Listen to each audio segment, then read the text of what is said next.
Updates at pinakahuling mga usapin sa mundo ng palakasan. Atin ang pakinggan dito sa Ang Pilipinas Ngayon. Magandang araw. Narito na po ang sports balita. Official nang inanunsyo na dedepensahan ni Melvin Gringo Jerusalem, isa sa dalawang reigning boxing world champions na Pilipinas, ang kanyang titulo na gaganapin sa Mandaluyong City College sa Setyembre 22. Magsisilbing main event ang laban sa blow-by-blow fight card ni 8th Division World Champion Manny Pacquiao. Sa isang post sa social media, nagpahiwatig ang Cebu-based World Boxing Council o WBC minimum weight champion ng kanyang taus-pusong pasasalamat kay Pacquiao sa pag-promote ng kanyang title defense sa bansa. Bukod kay Jerusalem, ang bagong koronang International Boxing Federation o IBF minimum weight champion na si Pedro Taduran ang kumakatawan sa bansa sa larangan ng boxing. Makakabanggaan ni Jerusalem sa kanyang title defense si unbeaten Mexican Luis Flechita Castillo, ang mandatory challenger para sa kanyang WBC title. May record na 22 panalo, kasama na ang 12 knockouts at 3 talo ang 30 anyos na katutubong Bukidnon.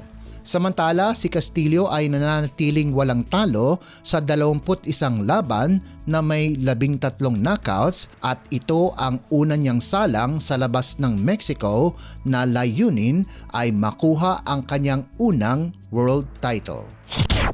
Updates at pinakahuling mga usapin sa mundo ng palakasan. Atin ang pakinggan dito sa Ang Pilipinas Ngayon. Nakuha ni Filipina tennis star Alex Ayala nitong Martes ang kanyang unang panalo sa Abierto Zapopan tournament na kasalukuyang ginaganap sa Mexico.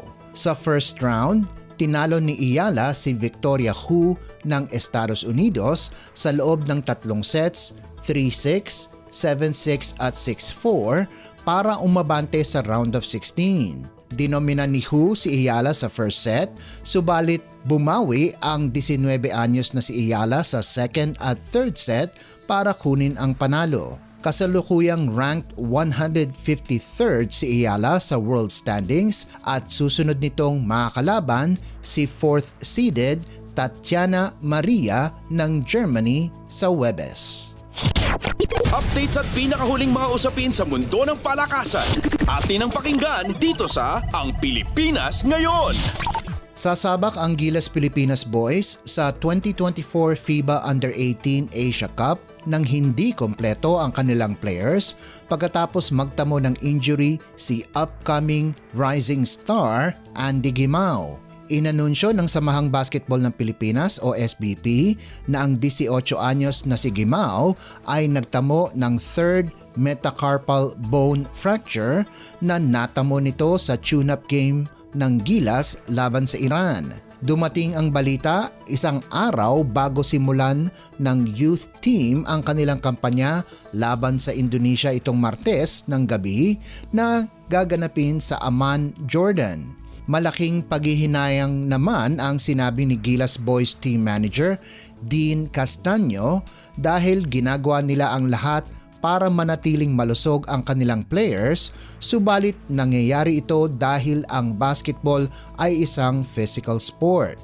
Naging susi si Gimao sa Gilas Boys nang lampasuhin nila ang Southeast Asia Basketball Association o SEABA qualifiers. Pinangunahan ng dating Letran Squires ang koponan kung saan nakapagtala ito ng halos triple-double sa kanilang huling laban sa SEABA kontra Indonesia kung saan nakalikom ito ng 29 na puntos, 12 rebounds at 8 assists para kunin ang ticket sa FIBA Asia Cup. Dahil sa pagkawala ni Gimao, aasa ang Gilas Pilipinas Youth kina Joaquin Lodiviche, Wilhelm Cabonilas at Dre Lorenzo kasama ang mga bagong umuusbong na players na sina Kurt Velasquez, Mark Esperanza, John Carl Figueroa, Carl Manding, Jericho Santos, Luis Perez, John Medina, Mark Burgos at Charles Esteban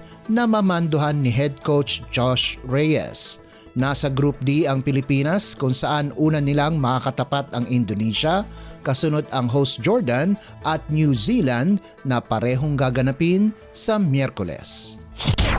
Updates at pinakahuling mga usapin sa mundo ng palakasan. Atin ang pakinggan dito sa Ang Pilipinas Ngayon. At yan ang pinakahuling balita sa larangan ng palakasan. Para sa Radyo Pilipinas World Service, ito po si Leo Magpayo. Magandang araw. Updates at pinakahuling mga usapin sa mundo ng palakasan. Atin ang pakinggan dito sa Ang Pilipinas Ngayon.